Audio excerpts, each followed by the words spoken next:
Okay, we're going to take a lot of notes today, so be ready for it.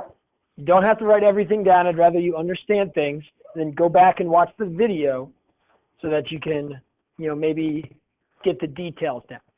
Okay? This unit is on derivative rules. Okay, derivative rules. What do I mean by derivative rules?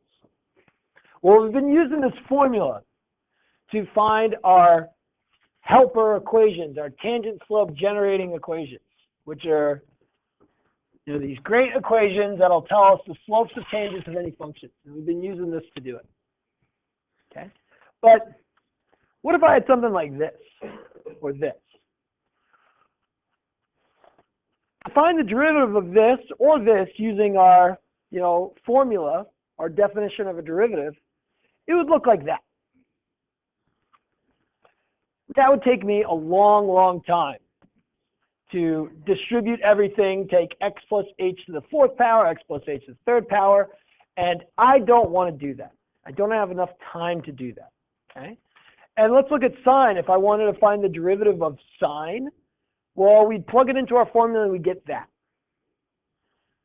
And me personally, I don't know even how to do that, how to simplify this algebraically. I'm sure there's some addition of two things formula for sine that maybe I could use to simplify this algebraically, but I'm at a loss. Okay? So this magical formula, not so magical once we start looking at different functions, longer functions, more complicated functions, trig functions. Okay? So last unit we introduced this formula, which is just a slope formula, 2 points, really, really infinitely close together of any function at any x value, but turns out we're not going to use that anymore, okay? We're going to kind of forget about it. You're not going to forget about it completely. We need to kind of remember it, but we're going to use rules. And rules are going to be much easier to work with. We're going to be able to see a function, use a rule, and generate the tangent slope generator, the derivative function, without doing any crazy algebra, without using an entire sheet of paper to find one derivative. Instead, it's just going to be boom, done. Okay? And the first rule that we're going to be learning, and there's a lot of rules that we're going to learn all this unit. By the end of this unit, you will know how to take the derivative of any function using rules, is the power rule.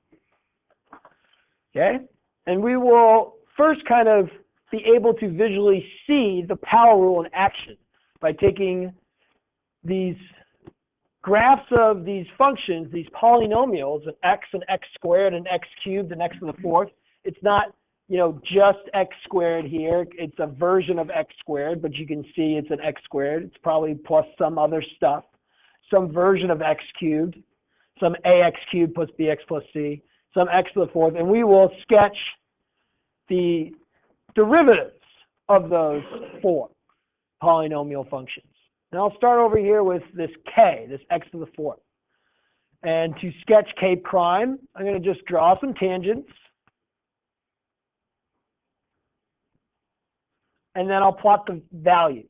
You can draw the tangents just so you can see, but then you can say, okay, this is positive, this is less positive, this is negative, this is less negative, this is 0, this is positive, this is 0, this is negative, this is 0, positive, more positive. So let's see what that looks like. Negative, less negative, 0 right here, positive value, 0, negative value, 0, less positive, more positive.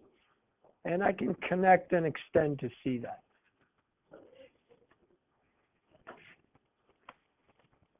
Okay? Well, that polynomial function with x to the fourth, it's got a derivative that's like what type of function? A cubic function, some x cubed function. It's not just x cubed, there's probably some other numbers in there, but it's some sort of x cubed function. So we got x fourth, its derivative that tells me the slopes of its tangents anywhere is x cubed. If I look at x cubed, let's see, I got a positive, I got a 0, I got a negative, I got a 0, I got a positive. Positive, 0, negative, 0, positive. What's this tangent function looking like? Yeah, a quadratic, some sort of ax squared plus bx plus c. Well, we could probably guess what the x squared is, but let's just see. I'll have a negative tangent slope, negative, 0, positive, positive, negative, less negative, 0, positive, more positive. You get that guy. And finally, when we have just some x, some mx plus b, ax plus b, well, this slope is all positive and consistent, so f prime is all going to be positive and consistent. This is like an mx plus b, and this is like just some constant k. Or some x to 0. What do we notice? What do you notice, Mr. Johnson? They're all 1 power lower. They're all 1 power lower. Exactly. They're all 1 degree less. So when we have polynomials, and this is how we kind of introduce our power rule, if we have some sort of polynomial function, the derivative is going to be 1 degree less.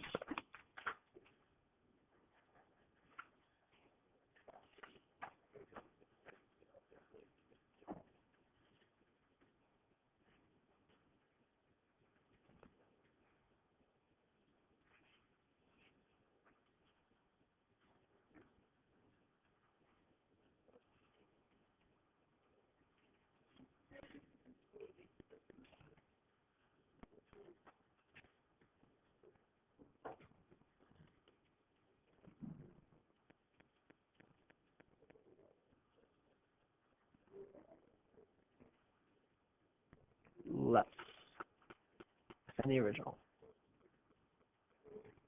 Okay? And turns out, very true for all polynomials, with one little caveat. There's actually, it's a multiple of 1 power less. And I'll show you exactly where the multiple comes in. Great. So, quick notation, heads up for taking a derivative. You see this d dx for this power rule. We're going to introduce the power rule, but d dx you've never seen before, okay? This stands for instantaneous change with respect to x, or taking a derivative. Take the derivative. Or find the tangent slope generator. And you will put parentheses around whatever you're taking the derivative of. Now, where the notation comes from, it's a Greek alphabet letter. We know that this delta stands for what? Change. Well, this D stands for instantaneous change.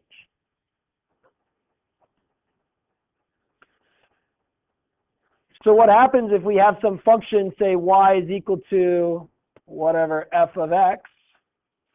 If I take the derivative of it, it's almost like we're going to multiply. The d gets multiplied by the y. The dx gets multiplied by that 1 that's, not seen underneath the y. And you get dy dx.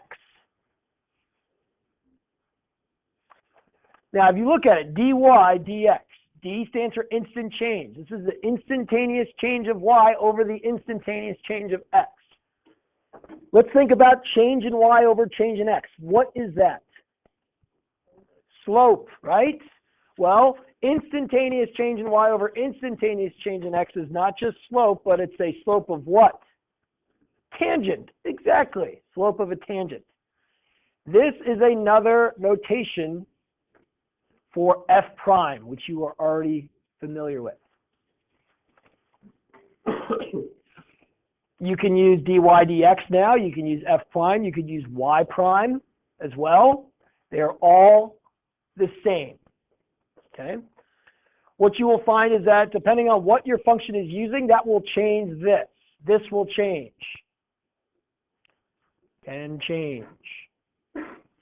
If I had some function which was w's in terms of z's, I would take the derivative with respect to z of this equation. And I'd end up with dw dz, or w prime. This is just the tangent slope. You would think of this equation being graphed on a z-axis and a w-axis instead of an x-axis and a y-axis. Shouldn't be, confusing to you. It's just a different axis. It still means the same thing. This will still mean tangent slope. And over here, we'd find out that this was just 4z, but we'll talk about exactly why. Okay, so that's notation. Taking a derivative, we would go dx of whatever. So if I want to take the derivative of any x to any power, okay, we know that our power is going to be subtracted by 1. We just did that visual exploration where if we had something to the 4th power, I'll put an example really quickly right underneath it. We know that its derivative is something to the 3rd power, right? However, it's going to be a multiple of it. What will happen is that this n, that will come out in front, and that will be the multiple. Or this 4, this will end up in front of the x cubed. And this is our rule. It's a very simple rule. If I have some x to a power, what we say we do is we take the exponent, we bring it down, and then we will subtract 1 from the exponent that it started at originally. So the 4 got brought down, and then 4 minus 1 is 3. So let's do 4 real quick. Now this is just, the derivative of an expression. This is no y equals. We'll see y equals. This is just kind of like the process. We're not talking about functions yet, but it's okay. We got x squared, x to the 7th, square root of x, cube root of x.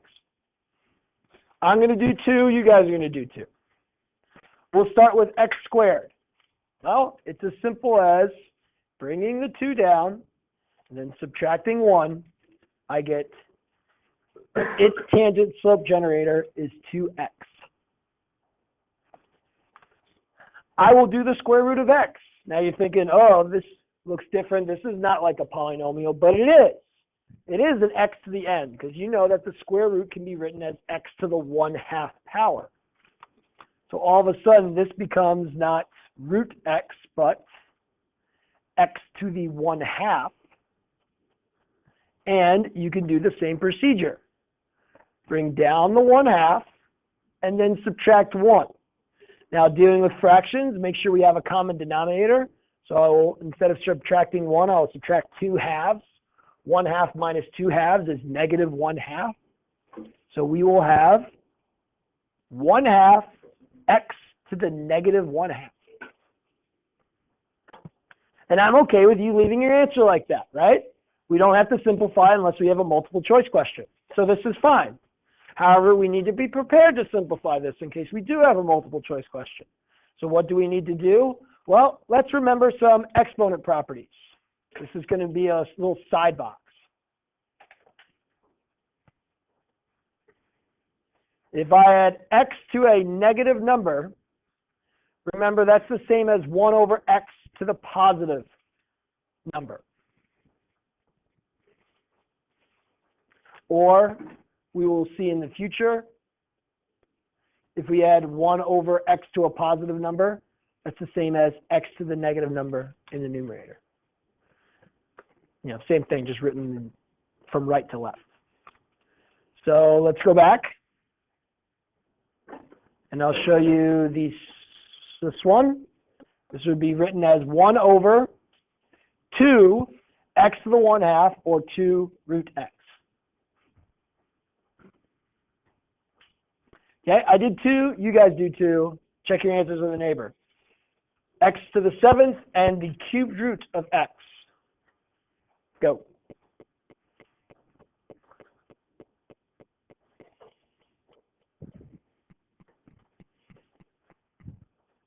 you already did them, check them with a neighbor. If you haven't done them, do them now. Bring down the exponent, subtract 1. This is completely new to you. You've never done this before. Do we got them? You good, Mr. Owen?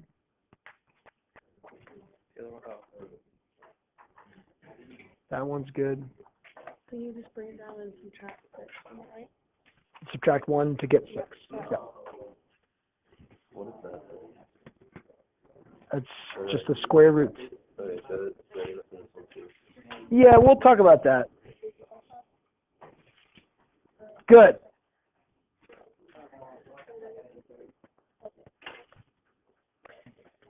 Good. This one's the easy one, right? Because you just bring down the 7 and then subtract 1, you get 7x to the 6, which is what I see for all of you.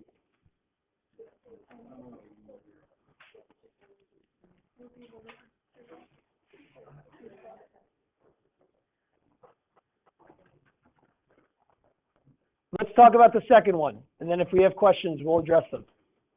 I'm going to shrink these. Any questions about 7x to the 6?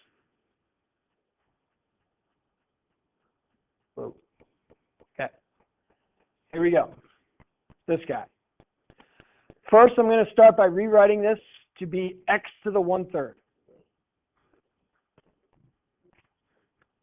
I will bring down the exponent, 1/3.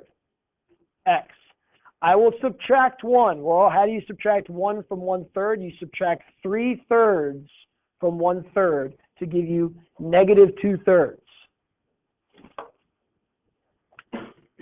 Now, how can we rewrite this? We could have 1/3x to the positive 2/3, right? Can we rewrite this some more? Yes. Let's go back to our little box of exponent properties. So let's make sure we remember this exponent property. If we have x to the p over q power, you can write it multiple ways, right? I can write it as a power to a power, x to the p to the 1/q. Because if I multiplied these two powers, a power to a power, you'd get p over q. Well, you can kind of reverse it. It's x to the 1/q to the p power. So let's look at x to the 2/3. I could write it as x squared cube rooted, or x cube rooted squared, which, using the radical notation, would be the cube root of x squared, like that, or the cube root of x, quantity squared, like that.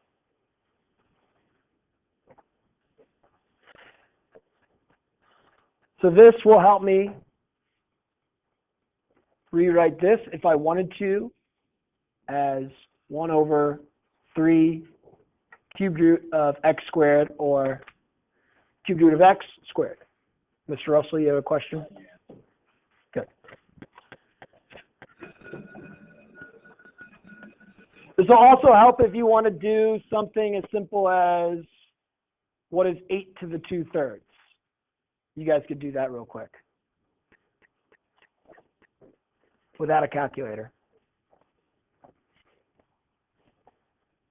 using your exponent properties. What do you think, Mr. Wolf? What's 8 to the 2/3? 4. 4. How'd you get that? Take the cube root of 8, which is 2, and then square that. Good. Cube root of 8 squared, 2. 2 squared, 4. Okay? So you might have to do that. We will find, slopes of tangents at specific points. We might have a situation when I want to find the slope of the cube root of x at 8. You'd have to find 1/3 times the cube root of 8 squared. Okay? So that's our first rule. Second rule, derivatives of constants. I like to write this down even though this is part of the power rule.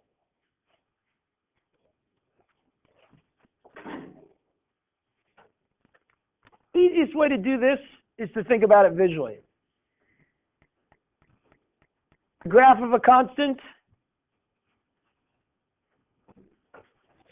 looks like that, y equals k. What's the slope of that derivative, Mr. Schatz? Or what's the slope of the tangent, Mr. Schatz, of that line everywhere? 0. So any constant's derivative is 0.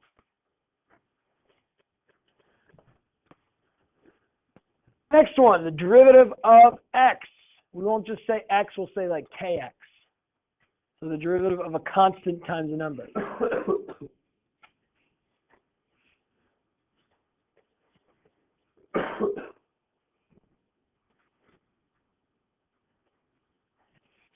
Let's look at y equals 3x.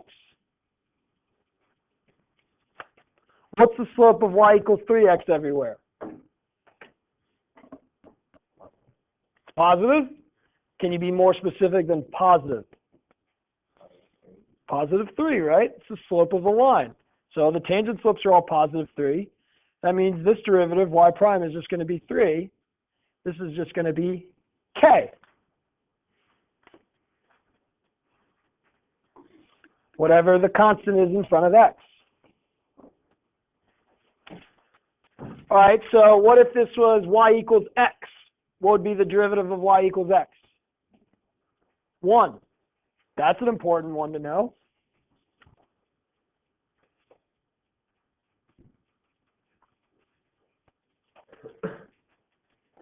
That's just the slope of the line y equals x. It should make sense. Okay, constant multiple rule. If I have a constant being multiplied by a function, and I want to take the derivative of it, well, you can just leave the constant there and multiply by the derivative of the function.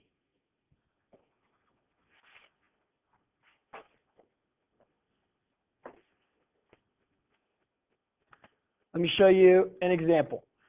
If I have something like 3 times x to the 4th.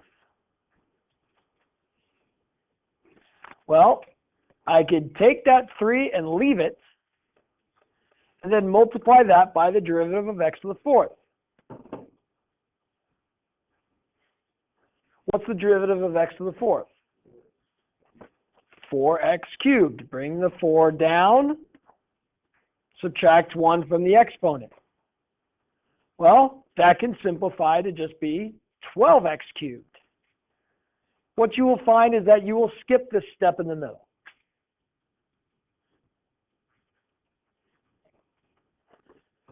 And when you bring this coefficient down, you will multiply. So if you want to go back to your original power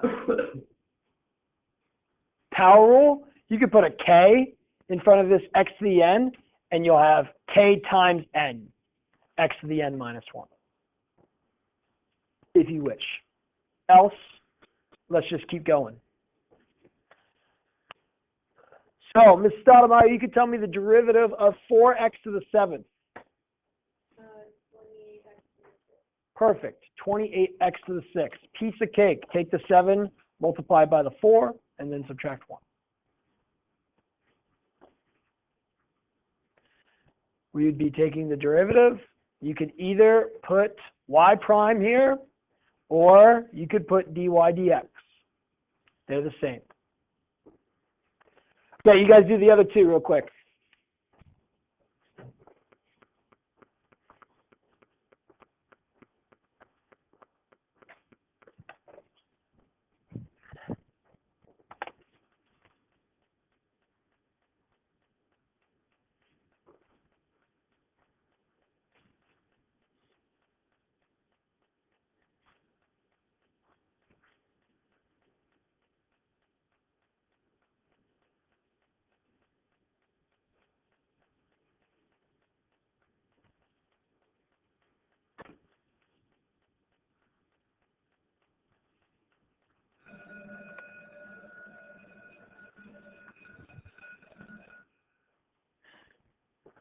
Any questions about this? It's new, it's different, you'll have to get used to it. Yes, Mr. Perret. Are both those right? It's like 3x to make 1 half. Yeah, that's the Same thing, right? They just look different. Doesn't matter which one you put. You'll find in the book, on the odd answers that you go into and look at, your book will simplify all the way. Sometimes you'll do crazy things to simplify it, okay? You don't have to do that. Sometimes students get really caught up in the way that the book does it. We will see that, like, I will teach you a little bit different ways to do it, and sometimes the book will just mislead you, and you think that you're not doing it right. Don't worry, you're doing it right. Okay. Power rule has constraints. It doesn't work when you see x to a power anywhere. For example, you cannot take the power rule of 1 over x squared and say that its derivative, f prime, is equal to 1 over 2x. This is wrong.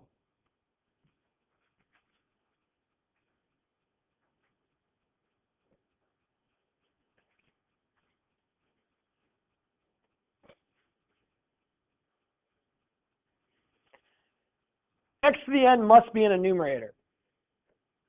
Must be up top.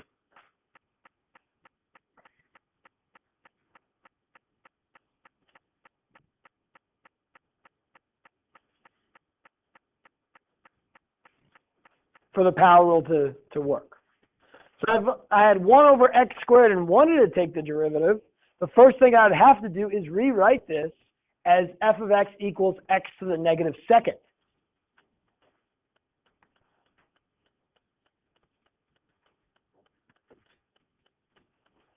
Now that I rewrote that, I can use the power rule.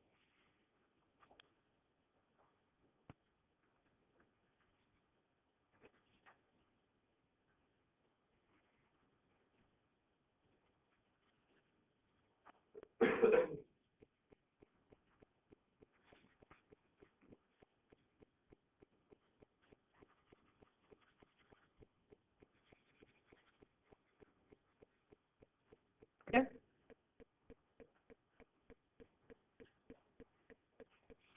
So here are 4. I'm going to do them quickly just to show you. You can try to do them with me. I won't talk through it. I'm just going to do them.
Okay, same thing. All it takes is just one extra step where we rewrite, but it's the same process. Multiply, subtract 1. Multiply, subtract 1. Subtract 3/3 here. Multiply, subtract 1. Yes, Mr. Russell. And on the one with t, that one can be rewritten as -8 over 5t cubed, right? Yep, this can be written as -8 over 5t cubed. This can be written as -1 over 3x to the 5/3, or -1 over 3 cubed root of x to the 5th. This can be written as -7 over x to the 4th.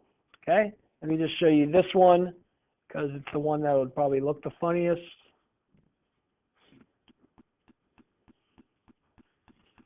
Something like that.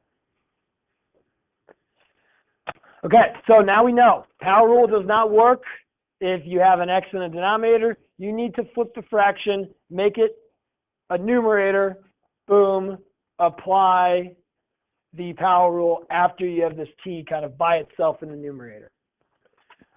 Next thing we need to be careful about.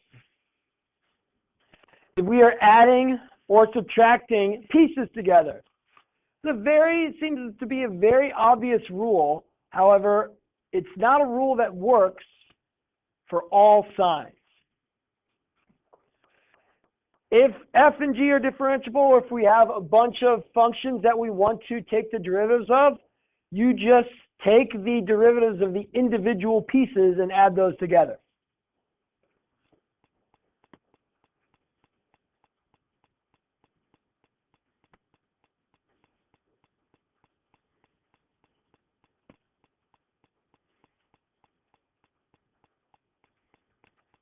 It does not work for multiplication and division. If I had things being multiplied together like this, this and this and this, I would not be able to do what I'm about to do.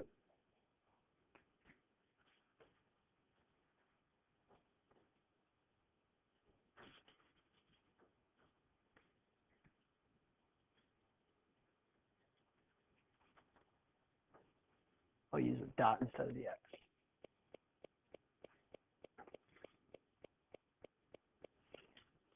Okay, so if I have a function, negative x to the fourth over 2 plus 3x cubed minus 2x plus 4, if I want to take the derivative, I can just take the derivative of each piece, add them together, I'm good to go. What I like to do personally is whenever I see a subtraction symbol, I always change it to add the opposite. That's what I tell my algebra students when I taught algebra. Also, this negative x to the fourth over 2, I'm going to go ahead and just rewrite that as negative 1/2 x to the fourth. That way we got everything kind of laid out nicely. We can go ahead and take the derivative of this. Well, since we just have addition, there's no multiplication, the derivative of negative 1/2 x to the fourth, the 4 would be multiplied by the negative 1/2 to be negative 2 x cubed. Plus, the 3 would be multiplied by the 3, 9 x squared. Plus, the negative 2x, its derivative is negative 2, plus the derivative of 4, which is 0. You don't have to put that 0, but I'm going to put it there for today, just so that you know that the derivative of that constant is 0. Okay? Simple rule, right? If we have stuff being added together, you can just treat them like individual ones, add those derivatives together. Does not work for multiplication or division. I'll show you why in a second. Okay, so we could do the other two. You can find the derivatives of the other two. Go ahead and do that.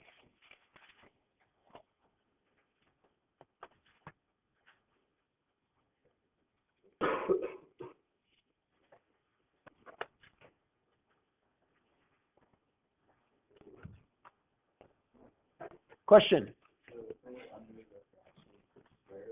Yes, it's 5 over z squared. Let me shrink these guys.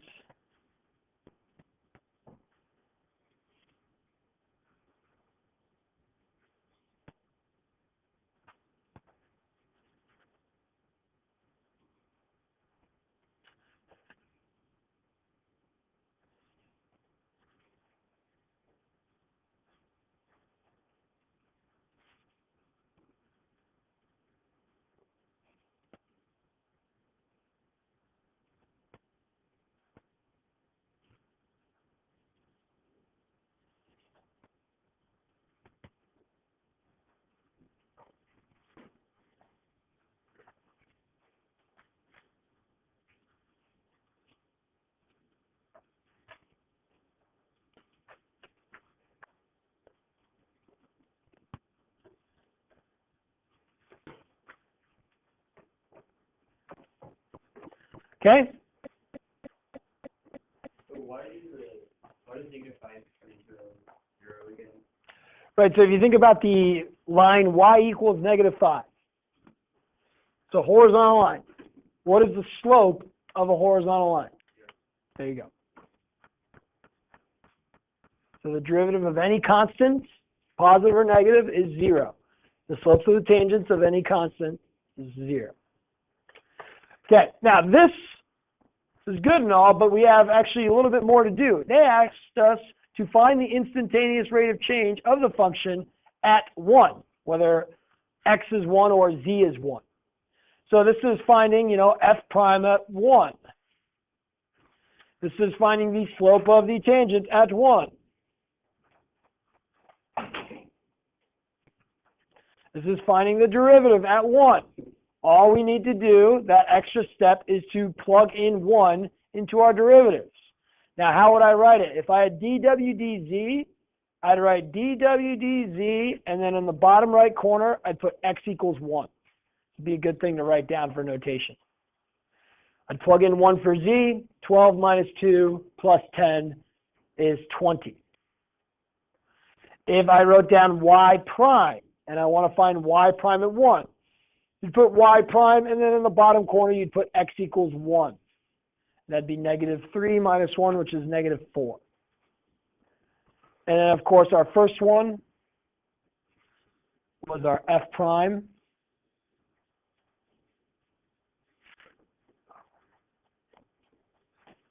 This guy, stay grouped. This guy would be f prime of 1.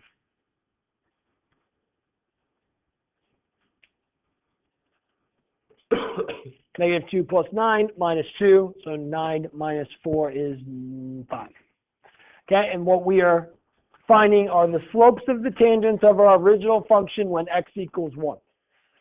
Slope of the tangent of this crazy function is 5. I can find it, no problem.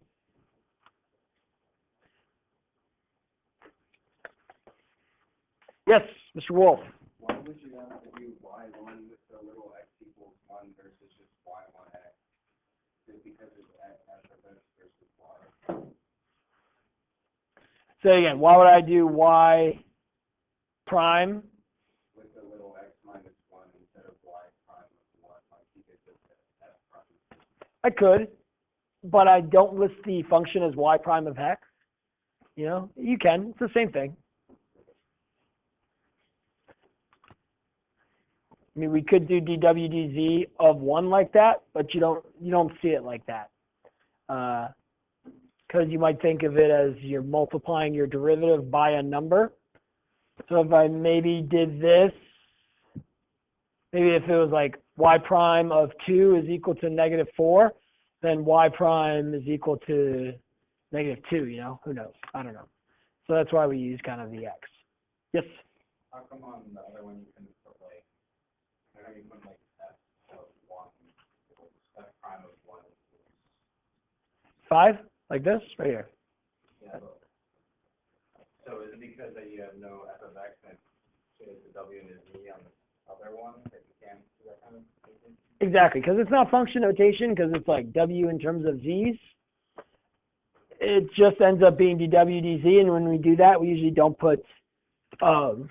It's just like the derivative, and then at your specific value. You will see that. Okay, and that's just notation. It shouldn't confuse you or anything. Okay, more constraints to our rule. You have to simplify first if you can. Write these two examples down because they're good examples, especially that one on the right.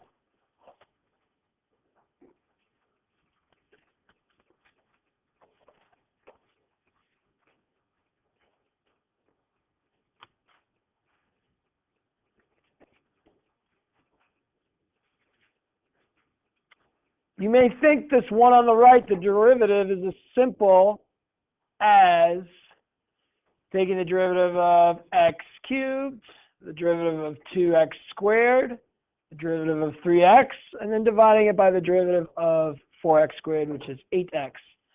But you would be wrong.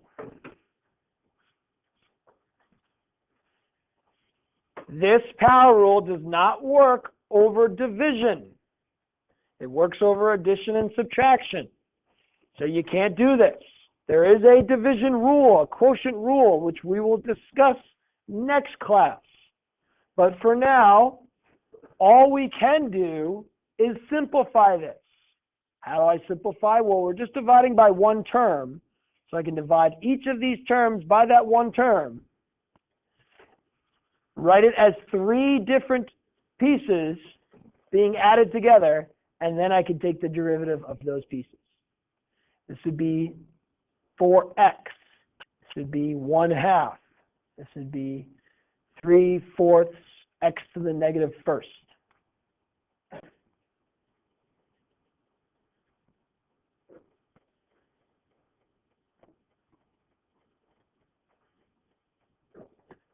Just call back. Oh my goodness. You're right. Made a mistake. First one of the year.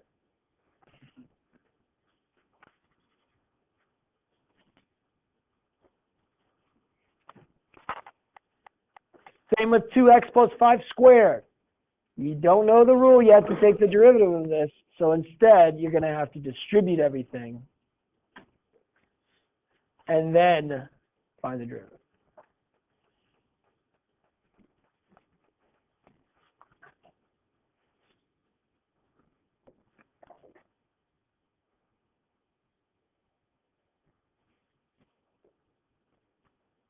So that's it. You now know the power rule. You now have the capabilities of quickly answering questions like the following. Find the equation of the line tangent to f of x, which is equal to 2x squared plus x minus 3 when x equals 2. This is the exact same problem that you had on your test. Let's see if you can do it today.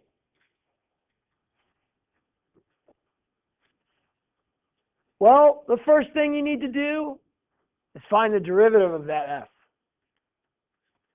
And when you find f prime, it should look familiar to you. However, you should be thinking to yourself, man, this is much easier than what I did on the test.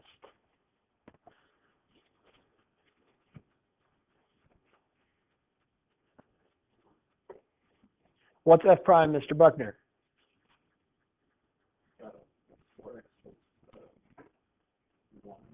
Yes, good. The derivative of x is 1. Y equals x, slope of 1. That should look familiar. Well, now I have the tangent slope generator, the helper equation. Help me find the tangent slopes to f at any location. That'll help me find the slope. First, I need my point. My point comes from my function, plugging in 2. Plug in 2, I get 4, 8, 9, 10, 9, 8, 7. My slope is going to be coming from my derivative, my helper. I get 9, and there's my equation. All done in a matter of seconds rather than minutes, which was how you did it on your test.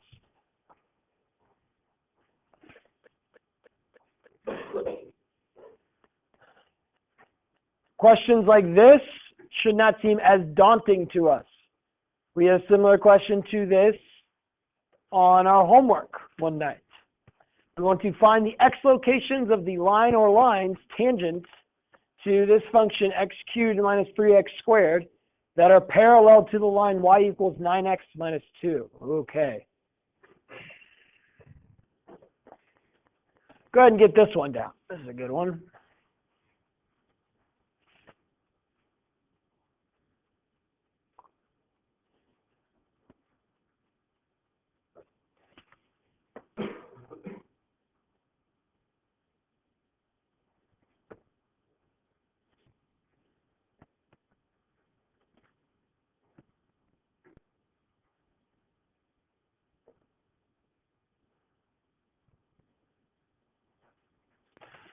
Well, the slope of that line is 9, so that means my tangent slopes need to equal 9. Well, to find values of my tangent slopes, I'll need my derivative, my tangent slope generator. So I'll need f prime.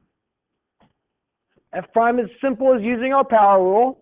Derivative of x cubed, to bring the 3 down, subtract 1. Derivative of 3x squared, bring the 2 down, subtract 1. That's it, okay? Plugging in x values, I get tangent slope values. How do I figure out when that is going to be equal to 9? Set it equal to 9 and solve.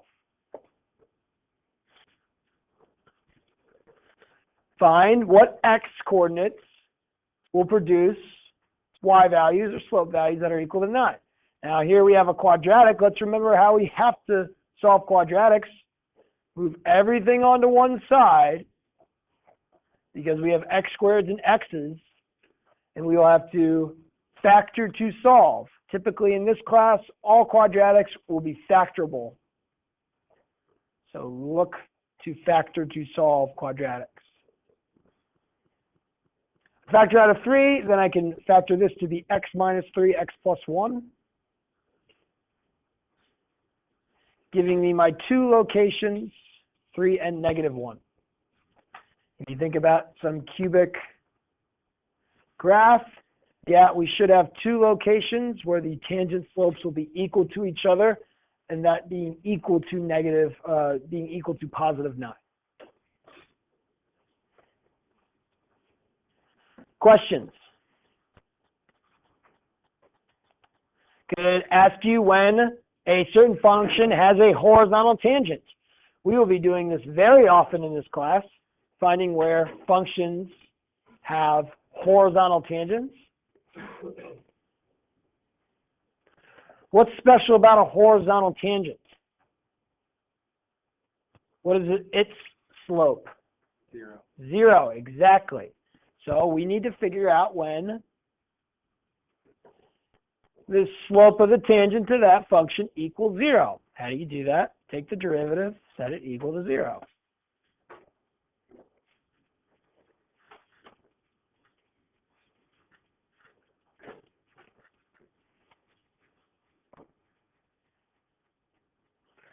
Same can be done for this function underneath it. Just for this one, most likely we're going to have to factor to solve. F prime is equal to 1/3 times 3 is just 1, x squared minus 4x minus 5. Set that equal to 0. X minus 5x plus 4 plus 1. There are my x locations.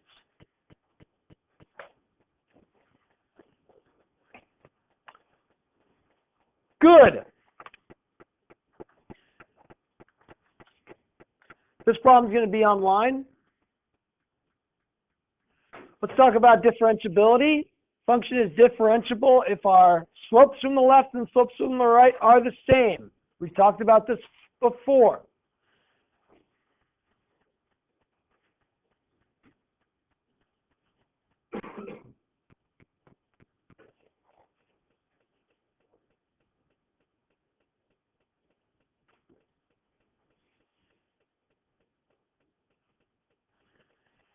That means our derivatives from the left and the derivatives from the right are going to be the same. That is important for questions like this. Find a and b such that this function is differentiable everywhere.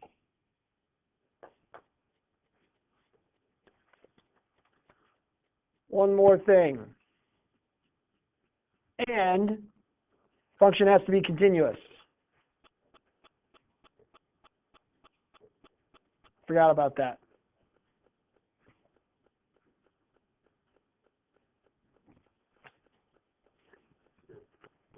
So I need A and B.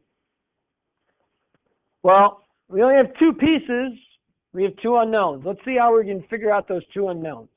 There are going to be two tests that you're going to have to do, Mr. Peretz. The first test is you're going to test continuity.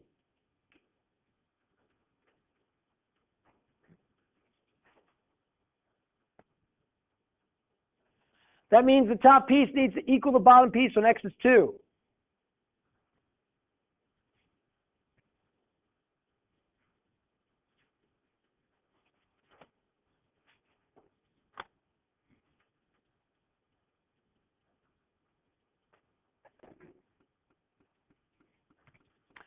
Well, the second piece is the slopes of the tangents need to equal each other when x is 2. You're going to test the derivatives when x equals 2.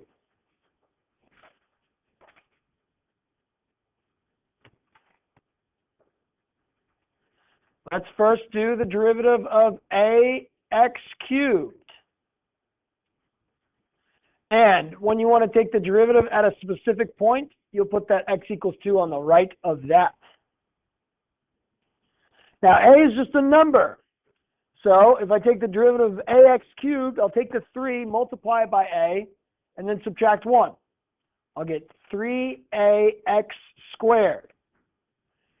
However, I need to figure this out when x is 2. I will plug in 2 for x. I'll get 4 times 3a, which is 12a. Now over on the right side, that's going to have to equal the derivative of x squared plus b when x equals 2.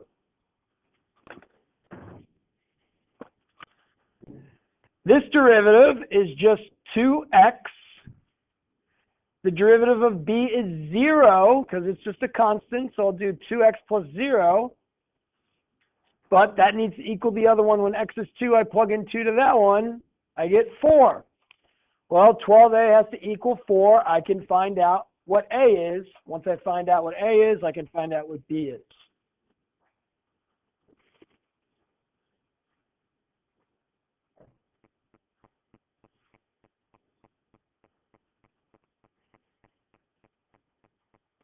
That's 12 thirds. 8 thirds minus 12 thirds is negative 4 thirds.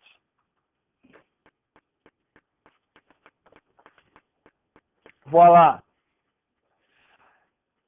These are tough problems. You're going to forget how to do these problems. Don't forget them. If you wrote these down in your notes, put a little star next to these in your notes. If you didn't write this down in your notes, watch the video, write them down in your notes, because you're going to forget how to do this. These problems always show up on the AP test. They're always ones that students do not do well on. Okay? I'll show you this one on the video.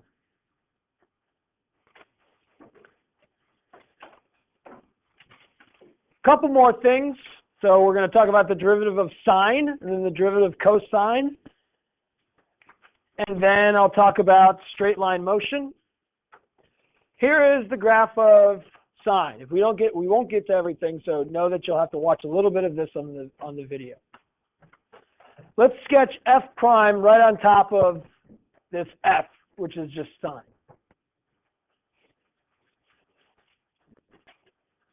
Where do we have horizontal tangents?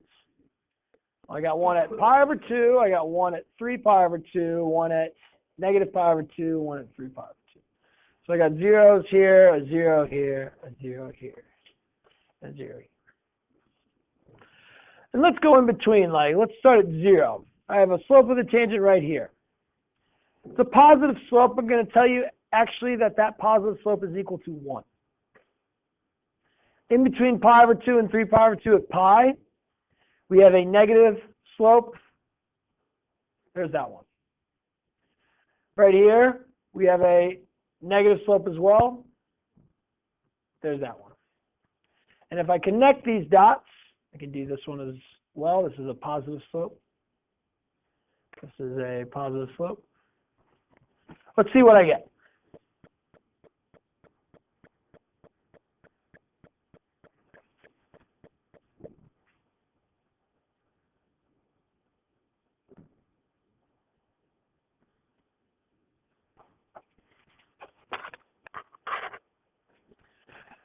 There is my helper function that will tell me the tangent slopes to sine anywhere.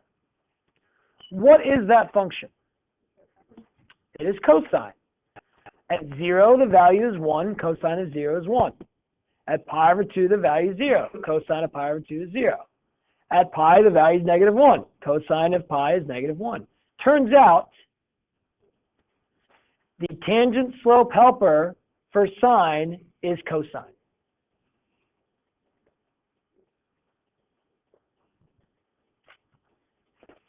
Which is fascinating, right, Mr. Perrette? Yes. Put your phone away. Second time. Let's see what the tangent slope helper is for cosine. Do the same thing. We will see we have a 0 slope here. We have a negative slope here. We have a 0 slope here. Positive slope. 0 slope.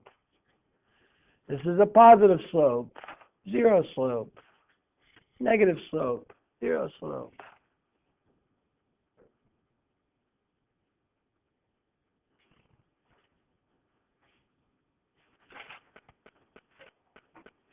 What is that? It looks just like sine, right? So here was sine. This is just sine flipped. This is negative sine. Turns out the helper for cosine, that will tell us the slopes of all the tangents for cosine, is negative sine. It's just fascinating, being related to each other, telling us tangent slopes.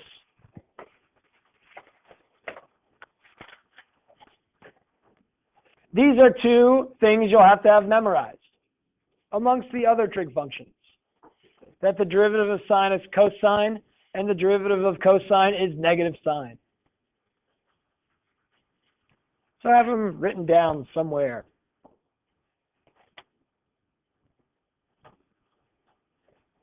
If I had the derivative of 2 sine of x, it's be 2 cosine of x. That constant times the function. Sine x over 2, 1/2 cosine x. If I had r plus cos r, well, I would say q prime would be 1 plus negative sine r. That'd be dq dr. Okay?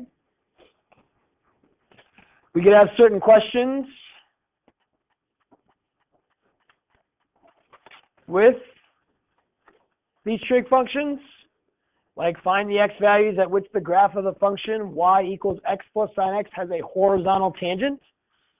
These horizontal tangent questions will be asked of us frequently.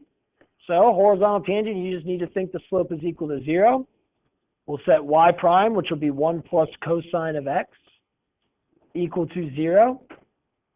We need to remember how to solve these equations.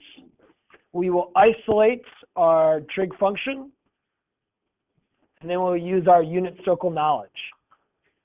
When is cosine equal to -1? 3 pi over 2. Wrong. That's sine. Pi. There we go.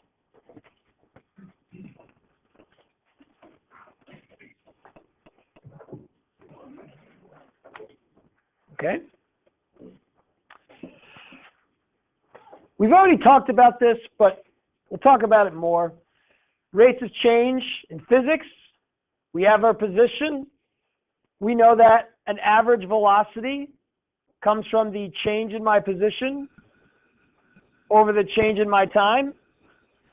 The exact velocity, that's going to be the instantaneous change of my position over the instantaneous change of time. That's just going to be the derivative of position. Same thing with acceleration, and I'll show you this in the future, but it's good to know for your homework. The derivative of velocity will be equal to acceleration at any point in time. Watch the rest of the video for the extra problems. Thank you.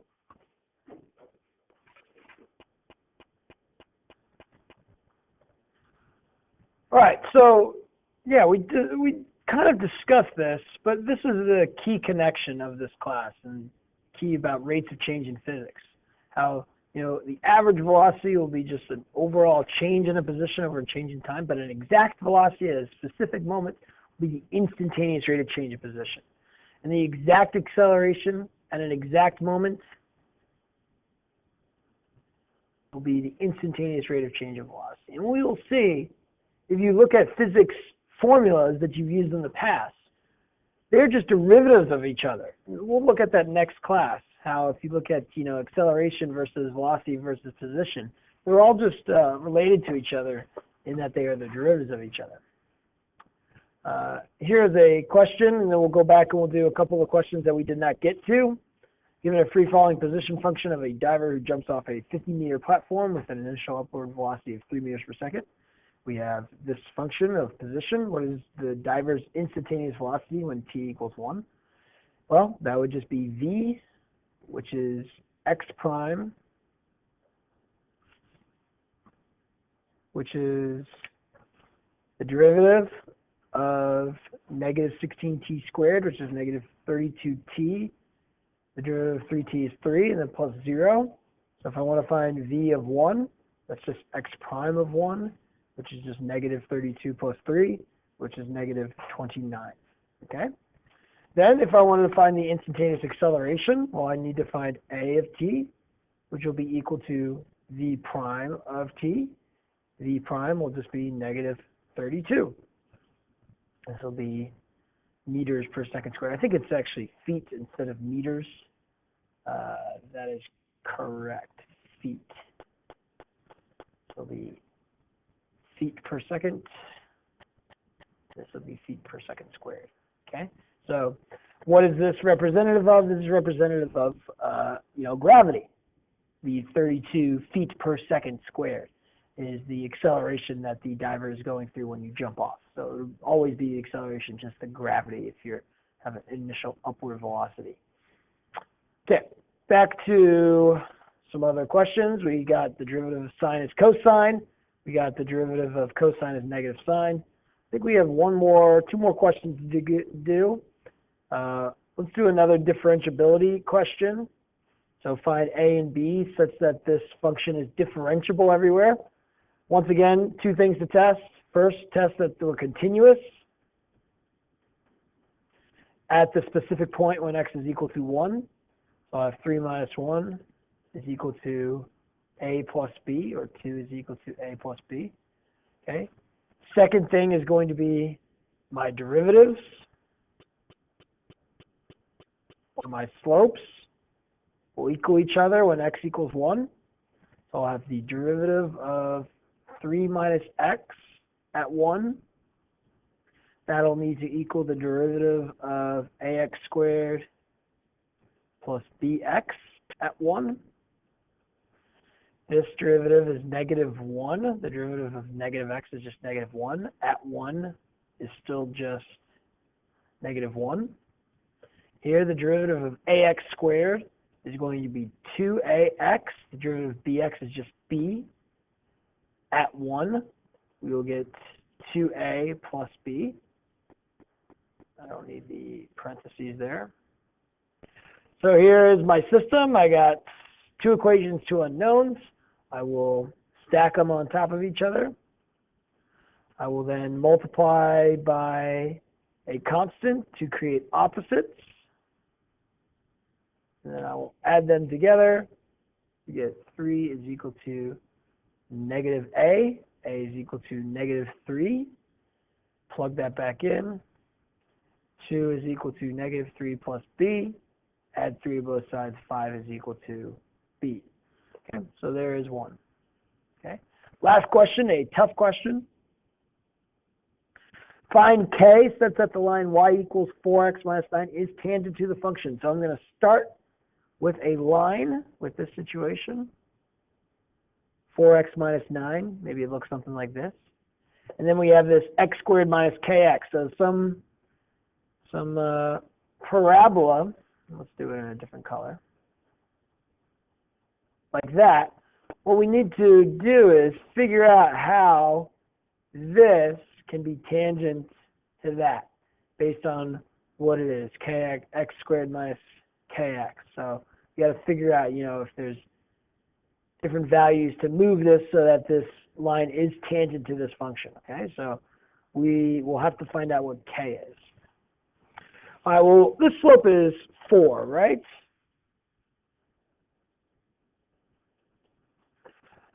So that means the instantaneous rate of change of this is going to have to be equal to 4. Okay, but that's a 2x and a k. That doesn't really help me out. So I can't really figure out what x has to be when this is 4. I guess I could solve for x, but let's leave it here. The second thing is that this function and this function will have the same point. Okay, so that means depending on a certain x value, the y values will be the same. So I can go ahead and just set the two equations equal to each other and figure out for which x value the y's are the same. Well, I'm going to kind of simplify this out by using this equation. This is my other equation with my other unknown. I could solve this for, say, k. I'm going to try this out and see what happens. And then substitute that in for x. So I get 4x minus 9 is equal to x squared minus, and k is 2x minus 4 times x. Okay, what do? I have the derivative. I know the slope of the tangent has to equal 4, and the y coordinates have to be the same for a specific x coordinate. We're going to find those x coordinates when the y coordinates are same. Okay, now I have eliminated the k. Now I have an equation with one unknown. I should be able to solve. Let's see what happens. We get 4x minus 9 is equal to x squared. I'll go ahead and multiply everything by x. So that would be minus 2x squared. This would be plus 4x. So plus a negative, and that's a positive 4x, negative 2x squared. Good. Now we have a bunch of x squareds. That's negative 1x squareds. I have the 4x's that will go away when I subtract 4x. I end up with negative 9 is equal to negative 1x squared, or x squared is equal to 9, giving me x could equal plus or minus 3. Now I'm going to graph this just to make sure that my answers are right. So when x is plus or minus 3, we should be able to find k. So when x is 3, k is 2. When x is negative 3, k is negative 10. All right, I'm going to go to Wolfram to be able to graph this quickly. So I have two values of k. So I think the equation x squared minus 2x, the line y equals 4x minus 9 will be tangent to that. And then I think when I have x squared plus 10x, we'll get that. So let's see.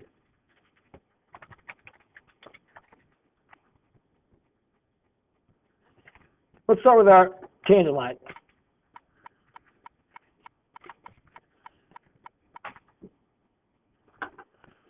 We got that. And let's go ahead and type in our first one. Y equals with a k of 2, x squared minus 2x.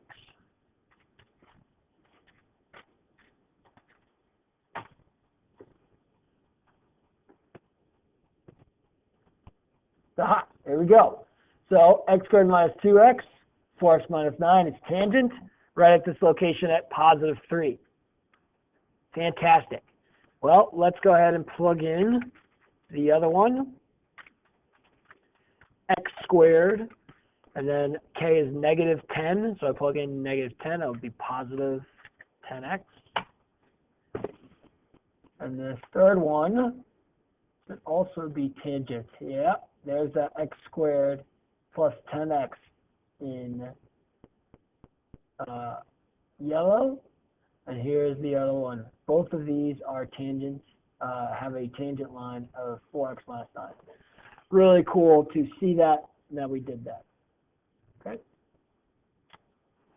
So that's it. Those are some questions you will see. Derivative rules.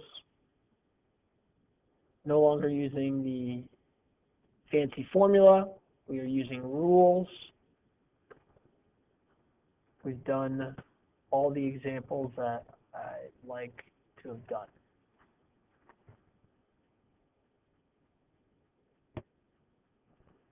Fantastic. We will see you next class.